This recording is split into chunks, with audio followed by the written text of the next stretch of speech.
6 months have passed since Dipper and Mabel Pines left Gravity Falls after the events of Weirdmageddon. Life in California had returned to normal, or as normal as it could be for two kids who had witnessed interdimensional chaos and battled dream demons. Dipper spent his evenings writing in his new journal, Journal Number 4, documenting every detail he could remember about their summer adventures. Meanwhile, Mabel knitted sweaters with pine tree patterns, each stitch carrying memories of their magical summer. But their peaceful routine was interrupted by an urgent phone call from Seuss. Strange things were happening in Gravity Falls again. Trees in the forest were glowing with an eerie light. McGucket's inventions were turning on by themselves, and even Gideon, now reformed, could sense a powerful energy building in the town. After hearing about the escalating anomalies and learning that Stan and Ford had mysteriously disappeared during their ocean voyage, their parents made an unprecedented decision. For the first time, they agreed to let the twins return to Gravity Falls during winter break. The bus ride back felt different this time.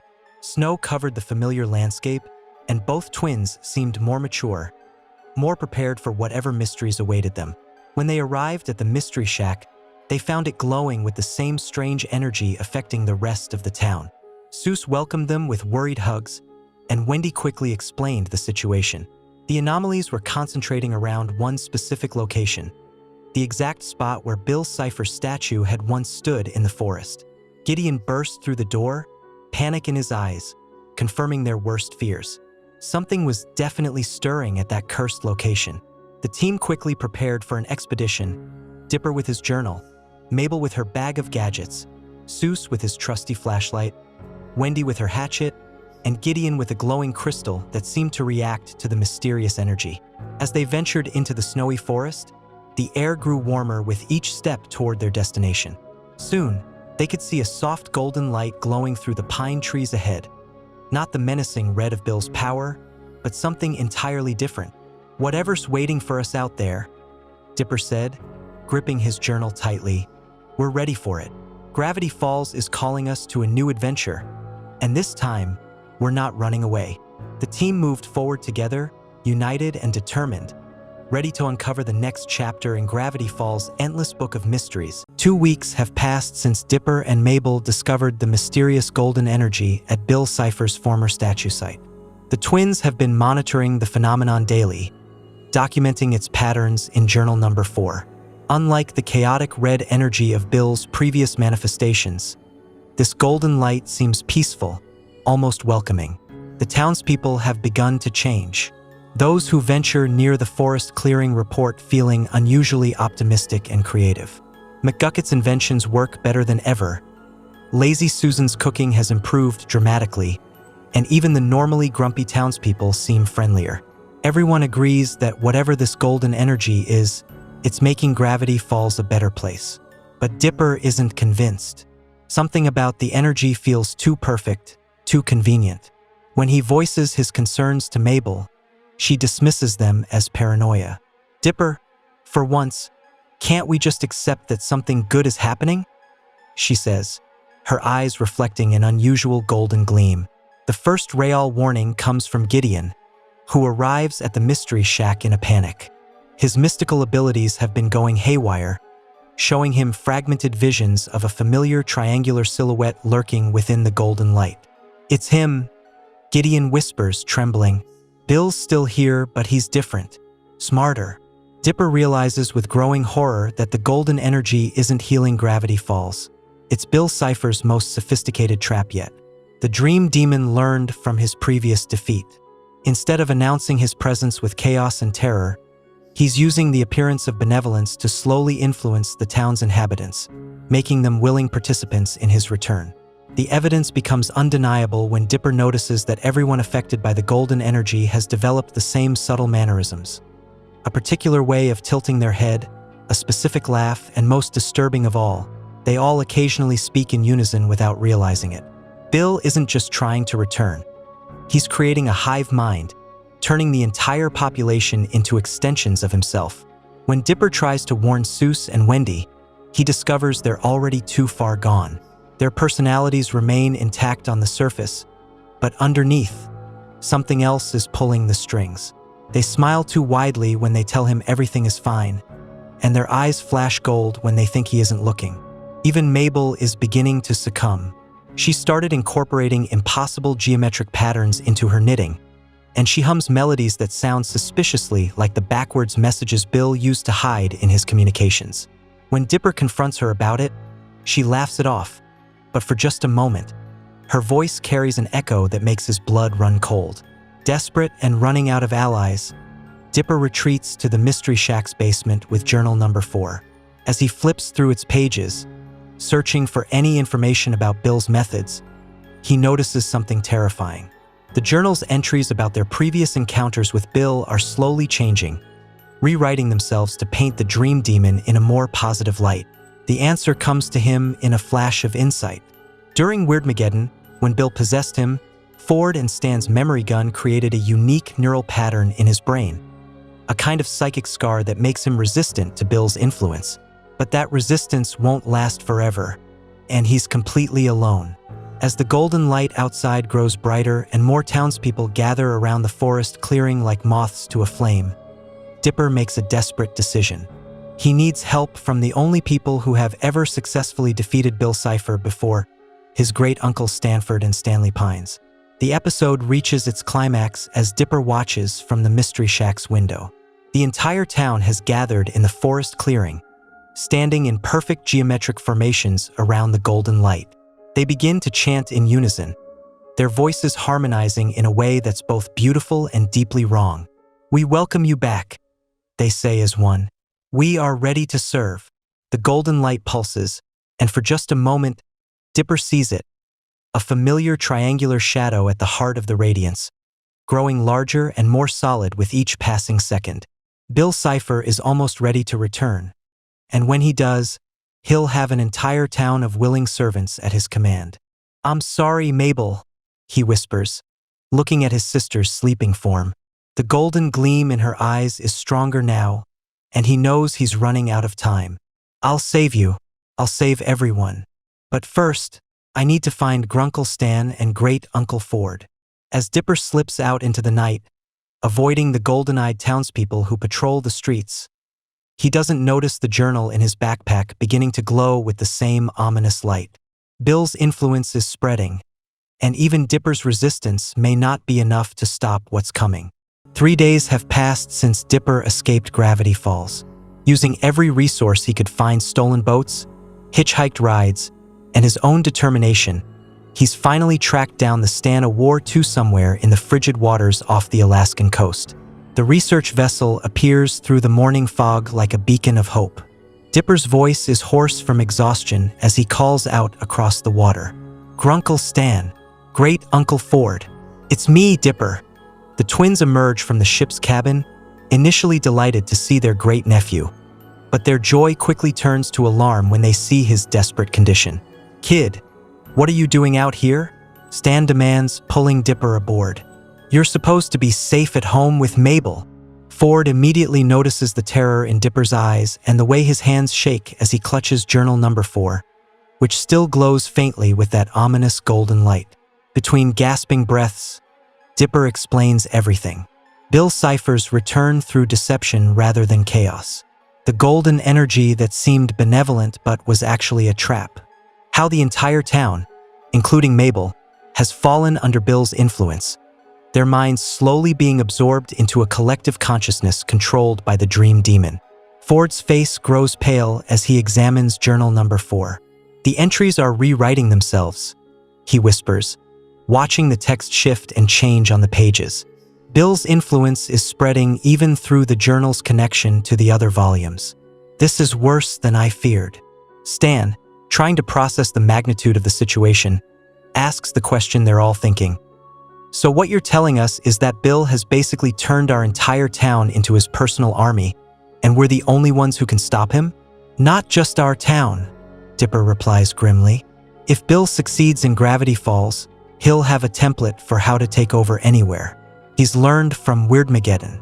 Instead of announcing his presence and giving people a chance to fight back, he's making them want to serve him."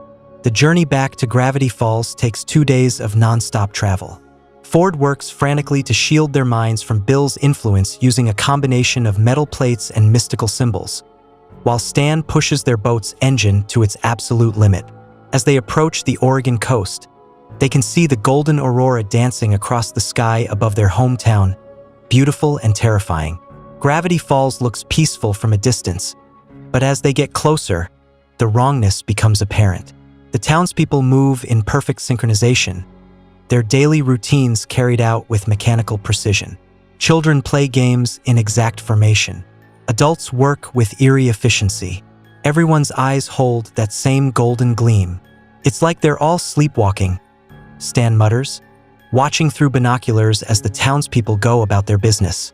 But they look happy.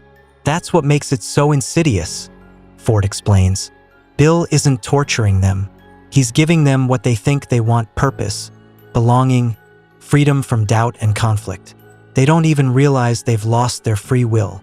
They dock at a secluded spot and make their way carefully through the forest, avoiding the main roads where golden-eyed patrols walk in perfect formation.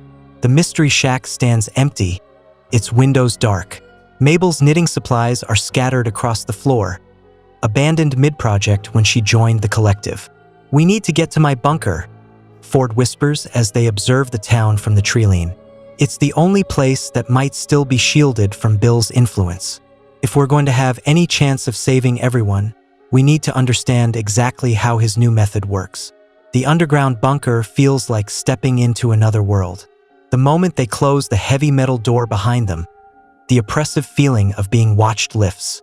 Ford's old equipment hums to life, and for the first time in days, they can think clearly without the constant pressure of Bill's presence.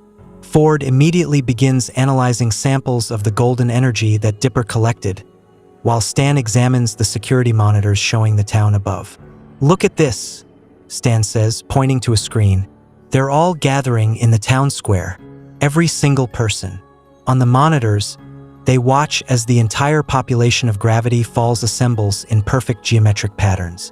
Men, women, children, even pets, all standing in formation, their faces turned upward toward the golden light that pulses stronger with each passing hour. He's preparing for something, Ford realizes, his instruments detecting massive energy fluctuations. The collective consciousness isn't the end goal, it's the means. Bill is using their combined mental energy to power something much larger. Dipper studies the readings, his experience with the journals helping him understand Ford's equipment. What if we could reverse the process?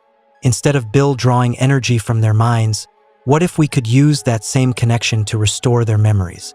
Ford's eyes light up with possibility. The memory gun. If we could modify it to work in reverse, broadcasting memories instead of erasing them. He trails off, already calculating the technical requirements. But whose memories would we broadcast? Stan asks. And how do we make sure Bill doesn't just block them out? The answer comes to Dipper in a flash of inspiration. Not just any memories, the memories of Bill's defeat. Everyone in town was there during Weirdmageddon. They all remember what he really is, what he's capable of. If we can remind them of that moment when Stan erased his own mind to trap Bill, the trauma of that experience might be strong enough to break through Bill's influence. Ford finishes, understanding immediately. But we'd need to get close enough to the town square to broadcast the signal, and we'd need a massive power source. Stan grins, the same reckless smile that got them into so much trouble as children. Good thing we've got a nuclear-powered submarine and two of the smartest guys I know. As they begin planning their desperate gambit, the golden light outside grows brighter. Time is running out, and they all know that if they fail, Bill Cipher won't just control Gravity Falls, he'll have the blueprint to control the world. Tomorrow night, Ford says, making final calculations. During the next convergence, when Bill's power is at its peak but also most unstable, we'll have one chance to break his hold on everyone. Dipper looks at his great-uncles, these two old men who've already sacrificed so much to protect their family and their town. Are we really going to be able to save them? Save Mabel? Stan puts a weathered hand on Dipper's shoulder. Kid, we've faced the end of the world before. This time, we're not going in blind, and we're not going in alone. We're going to bring our family home. Dawn broke over Gravity Falls as Ford's instruments suddenly went haywire. This isn't just Bill's influence, Ford gasped, staring at the readings. He's using the townspeople as a beacon to contact the Theraprism, the interdimensional prison where he's being held. Dipper's eyes widened. Prison? But how is he controlling everyone if he's locked up? Ford was already pulling out blueprints. He's projecting his consciousness through the psychic residue from Weirdmageddon. We have minutes before he completes the connection. Stan grabbed Ford's shoulder. What do we do? Ford's hands moved frantically over the blueprints. We use my emergency portal device.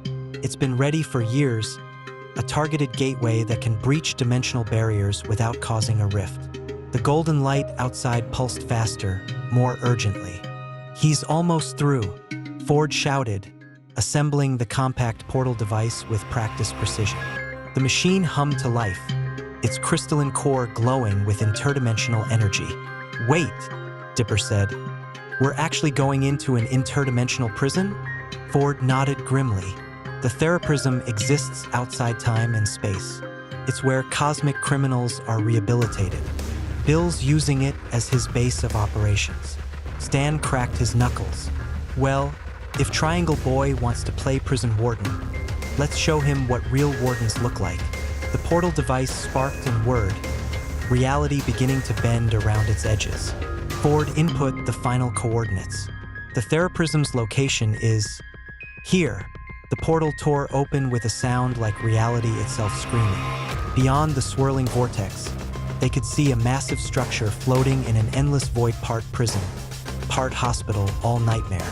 Remember, Ford warned as they approached the portal. In the Theraprism, we'll be surrounded by every interdimensional criminal ever sentenced. Bill won't be our only problem. The golden light from town grew blinding, and they could hear a familiar triangular laugh echoing from the portal. Too late to back out now, Stan muttered. Let's go crash Bill's therapy session. One by one, the Three Pines men stepped through the portal.